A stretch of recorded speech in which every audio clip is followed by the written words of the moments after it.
Hello, my name is Dr. Ryan Uribe. I'm a doctor of chiropractic, and today I wanted to take some time to go over what chiropractic is, what chiropractic isn't, what it can do, what it can't do, our approach to chiropractic in our office here, the way we work patients through our process, the philosophy kind of behind why we do what we're doing, what we're trying to accomplish, and just to kind of have a chance to educate on that whole kind of comprehensive idea of why a patient may come in and what the expectation would be.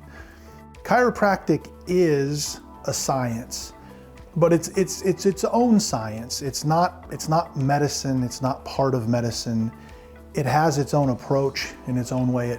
It looks at things and kind of why it's going the way it goes towards accomplishing these goals. Medicine is different in the fact that a lot of it is very symptom-based or pain-based. Chiropractic is really based on finding the cause, addressing the cause, and that ultimately may improve pain or improve symptoms, but we're not going to address those pain and symptoms kind of directly, if you will. Chiropractic really is this idea of detecting and correcting misalignments in the joints or the vertebra of the spine.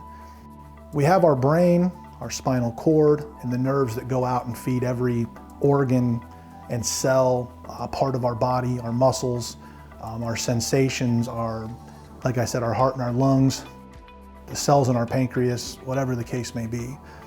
Our brain is basically an energy generator. It's producing these electrical impulses that travel through this nervous system and out to these locations, and then those are sending impulses back to the brain, and there's this open path of communication occurring there. We want to make sure that there's no interference in that communication in the way of misalignments in the joints of the spine, because that brain and that spinal cord they're protected, they're guarded by the skull and then all the vertebra as that system goes through the body.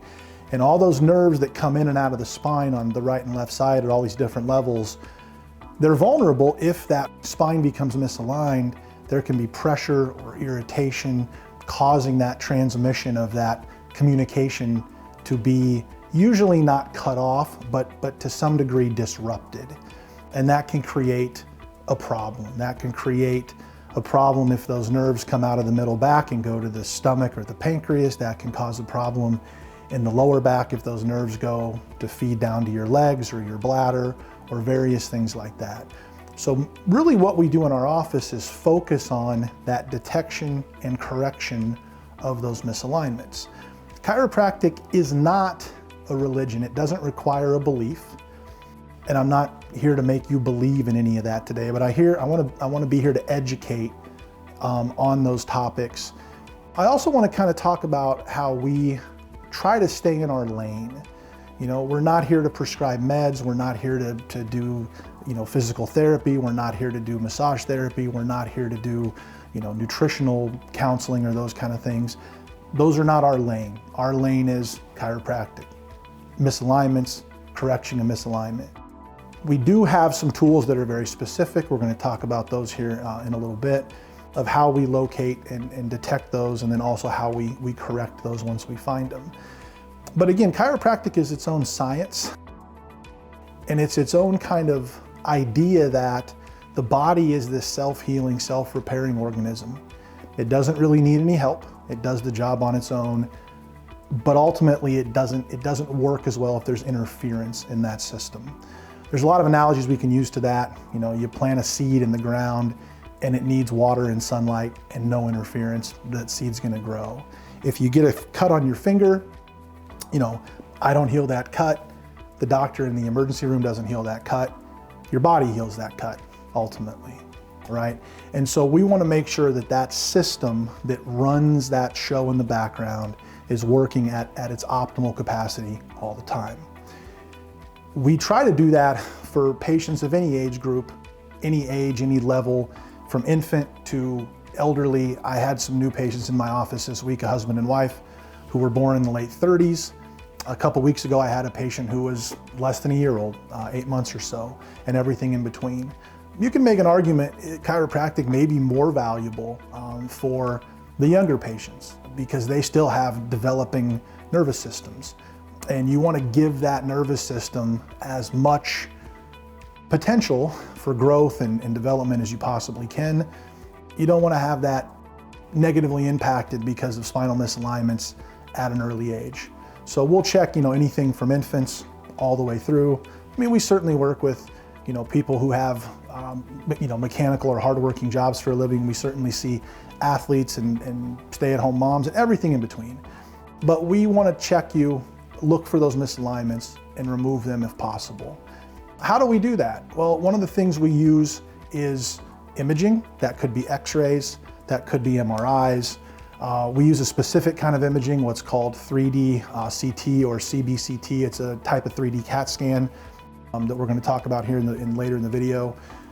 We also use a technology called thermography, and thermography is a way for us to kind of view where there's sort of these hot spots or areas of overactivity along the spine from top to bottom and right to left, looking at things like that. We also are going to look at things like posture. We're going to do some hands-on exam where we, kind of poke and prod around and see where you're stiff and sore and tight and those kind of things. But ultimately, all that paints us a picture of where these misalignments are and then the best way we can go about addressing those. We have multiple ways of how we adjust those misalignments here in our office. Some of those are hands-on, some of those are done with an instrument. It's always going to be based on your specific needs, your condition, your anatomy, and ultimately what you're the most comfortable with as well. We're always going to kind of take all that into account. We also are going to look at things like, how can you do some things at home on your own to assist in this process? We talk about ergonomics or sleeping position or those kind of things. But ultimately, when you're in the office, our main goal is, if we're finding those misalignments, to get those adjusted and let the body have a chance to rebuild, heal, and repair, and take care of itself. Another thing I want to mention at this point is that process is not usually done overnight. Anything that the body does that's good for it, if you will, requires, time and repetition. That could be brushing your teeth, that could be good sleep. There's time and repetition to that. Exercise is time and repetition. Anything like that, eating a healthy diet is time and repetition. It'd be great if we only had to brush our teeth once and we were good forever, but that's not how that works. It's really the same thing with taking care of your spine. I think dentists have done a great job over the course of time explaining the importance of checkups, dental cleanings, getting x-rays, and you taking good care of your teeth at home, brushing your teeth, flossing, using mouthwash, those kinds of things. We're trying to kind of get that idea across that there's spinal hygiene, and you can do some things to take care of your spine. And unfortunately right now, we don't have the technology to do a spine replacement. That doesn't exist yet.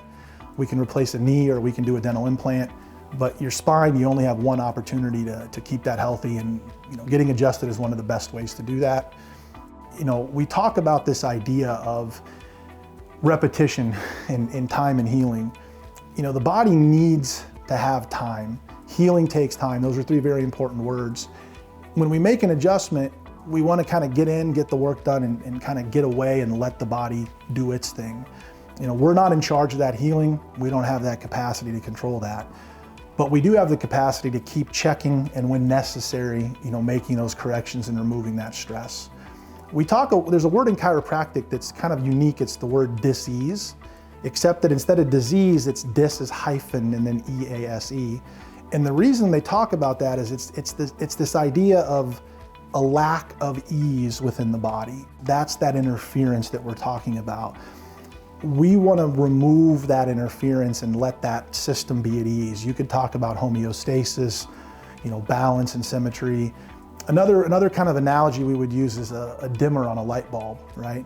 That dimmer switch, when you slide that dimmer, you're adding resistance, and the more resistance, the less bright the bulb becomes. A lot of times we think about adjusting the spine as kind of adjusting your dimmer switch. A lot of patients who come in my office, you can kind of see that their lights are dim. They're not healthy, their body's not functioning at a high level. And as we start to make those adjustments, that brightness starts to come up and up and up, and we're removing that resistance or interference, and that light bulb is getting brighter. And again, that's that idea that we're allowing that natural communication of the nervous system to function at an optimal level. A fun experiment I've thought about doing sometime is, going into a medical doctor's office, family practice or GP, and literally saying, hey, I feel amazing. I have no issues going on whatsoever.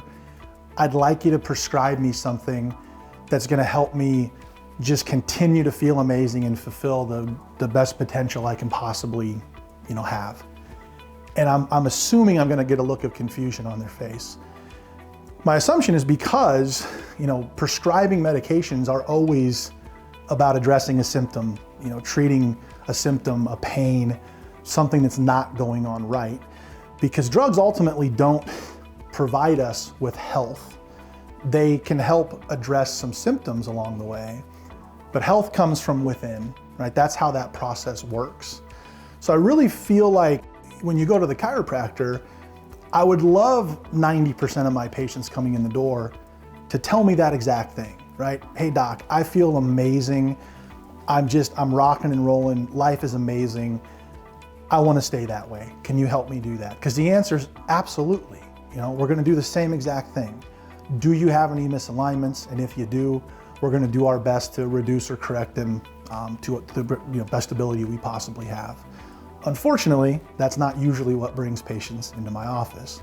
They come in just like they do to any doctor's office, typically with some complaints. But I ultimately feel really good about what we do because we're trying to get you to that point of complete expression, the best version of you that can exist. And we're, maybe we don't always get there by ourselves, but we're really trying to work on that. I want to make that distinction, and I'm not, disparaging anything on the other side. There's a time and a place for both of us. I'm just trying to make the point that we're different. And if you're looking for something different, a different approach, more of a health and wellness and promotion and prevention versus wait till things go wrong and then try to dig out of the hole, chiropractic is a good place to start. We'd love you to come in, have a conversation with us here, have a chance to just talk. We do consultations all the time at no charge. We're very low stress here in the office. We're really about educating, and we want people to kind of, we want you to want to be here. We want to be a team and working together, kind of assisting you on this journey to trying to get as healthy as you can be. I think we're an important piece of that puzzle. Please check us out on our webpage. This video is going to be there.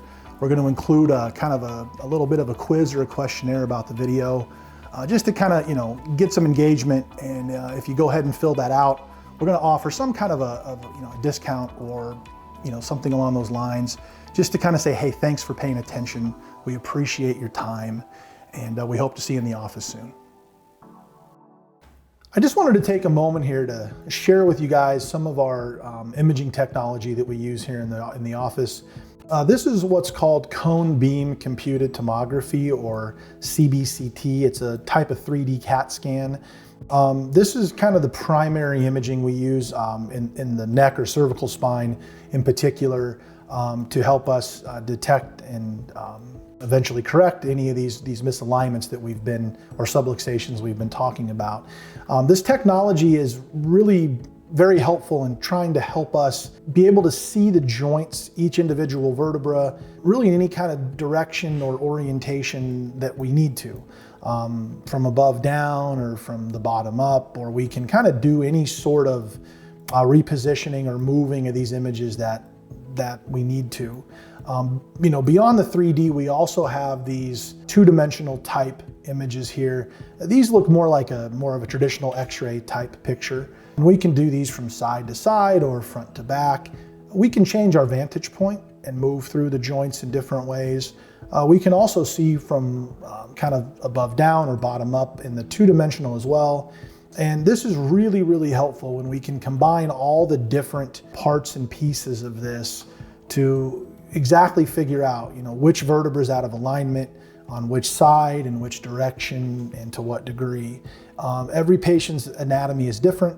This really gives us the ability to kind of, have a 3D roadmap or blueprint of exactly what to do with each patient individually. This has really been a game changer as far as identifying misalignments in the neck in particular. So ultimately, what makes this so powerful is this ability to see kind of inside of us or you as the patient. Being able to see, there's kind of a saying, to see is to know. It's really important for us to not just kind of be guessing or blindly trying to figure out, what we're adjusting or where we're adjusting.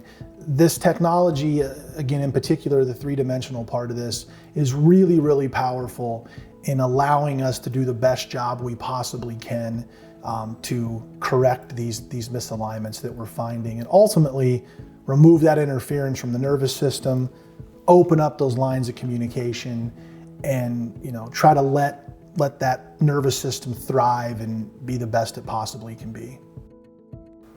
So I wanted to take this opportunity to show another part of our technology that we use here in the office. And this is what we would kind of consider thermography or thermal imaging. This technology is able to kind of show us where some hot spots may be along the patient's spine. We can do this of just the neck, or we can do it of the entire spine. I'm going to show a version here of just the neck on these next couple images here. The easiest way to view this is in a display like this. And this is going to show from behind if there's any areas of increased activity or irritation, however we want to phrase that. And so we can see, green is good. That's normal or low levels of activity. And we're looking, again, balance, symmetry, homeostasis, if you will. In this case here, we see some lower left has got a little overactivity. Kind of that mid-right side of the neck has also got a mild increase, but at the top here, we're really seeing that big spike of overactivity or irritation in the nervous system. This is a use that we'll do before and after we adjust the patient each visit, and we're really looking to see if that changes over time. So this one I'm showing you is this patient's original. The next one I'm going to show is the one when the patient was in for their last visit. And as you can see, they're doing very well. There's really no major imbalance there at all. There is a little variation top to bottom, side to side, but essentially this patient's doing very well. And in fact, they did not need to be adjusted on this visit. So to kind of recap, this allows us to kind of establish a baseline of how bad things are when the patient kind of first arrive.